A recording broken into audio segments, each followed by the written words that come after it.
My experience with Linux on the Framework laptop thus far has been generally favorable, but there are a couple of minor issues that I've encountered, and I wanted to make a video that discusses the top 3 issues that I have encountered thus far for anyone else out there who might be thinking about purchasing this laptop to run Linux on it.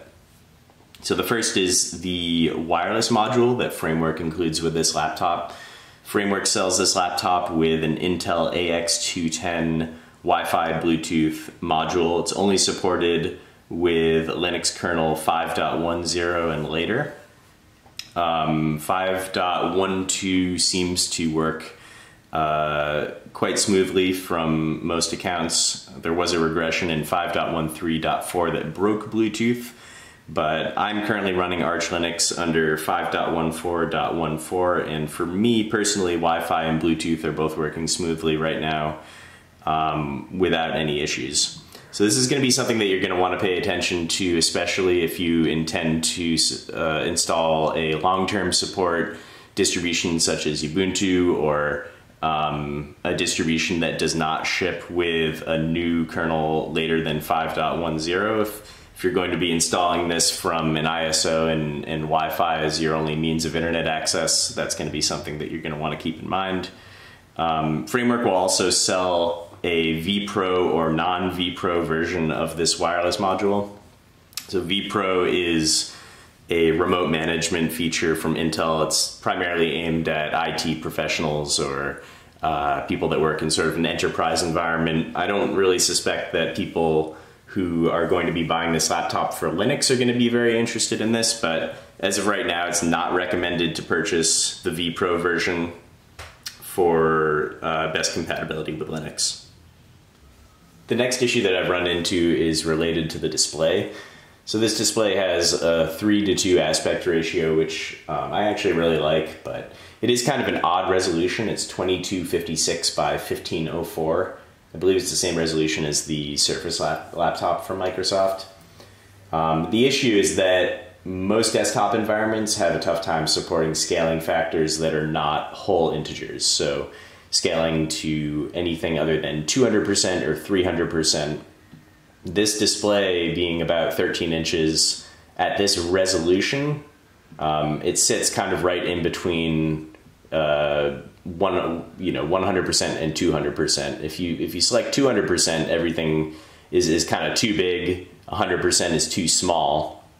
You can use what is called fractional scaling, and a lot of desktop environments have fractional scaling support now. KDE supports it out of the box. GNOME will support it, but you just have to manually enable it, which I've done here. So I've also got 125%, 150%, etc.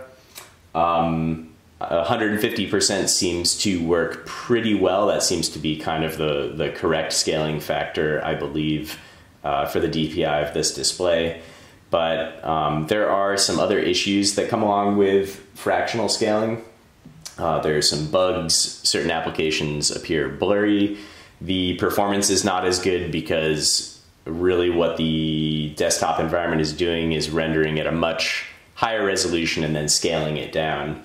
So there are better videos out there that will discuss the current state of fractional scaling in Linux in 2021, but the general take home is that this is something that you're going to have to deal with if you intend to run Linux on this. I found that the best option for me is to leave the scaling factor at 100%, and then I've installed GNOME Tweaks, and in GNOME Tweaks you can actually set the scaling factor for the font faces themselves. So there are some things that still appear pretty small because of that, like some of the icons and the window borders and other aspects of the UI, but I don't run into the bugs and issues that I encountered when using fractional scaling.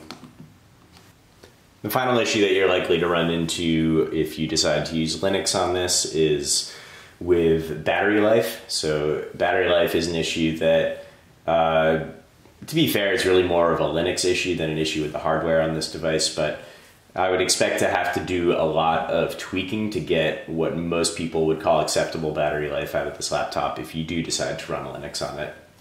So power configuration in Linux is difficult. It requires a lot of time and effort to properly tweak and test the impact of changes. You should really only change one parameter at a time, and you know, in order to be scientific about it, you really need to set up some tests that will allow you to effectively compare and contrast the effects of different settings.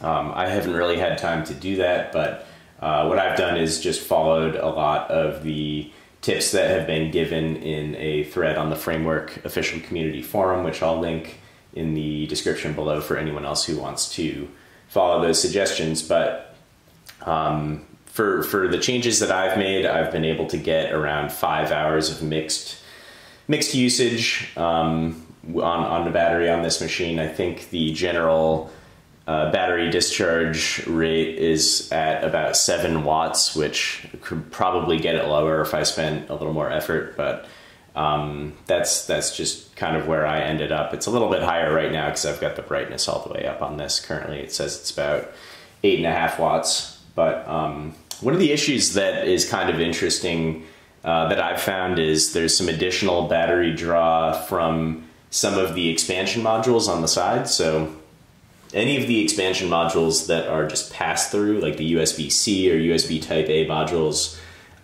they seem to be fine, but the HDMI, the storage expansion module, DisplayPort, things like that seem to increase the power draw even if they're not being used. So that's something to keep in mind if you do intend to use those. The other issue is suspend battery drain. So when in suspend mode, this typically drains at around 2 to 3% per hour. So those are just some of the issues that I've run into with this, but overall, I mean, the Linux support has been just fine. All of the hardware seems to work. The fingerprint reader works, the camera works, the microphone works.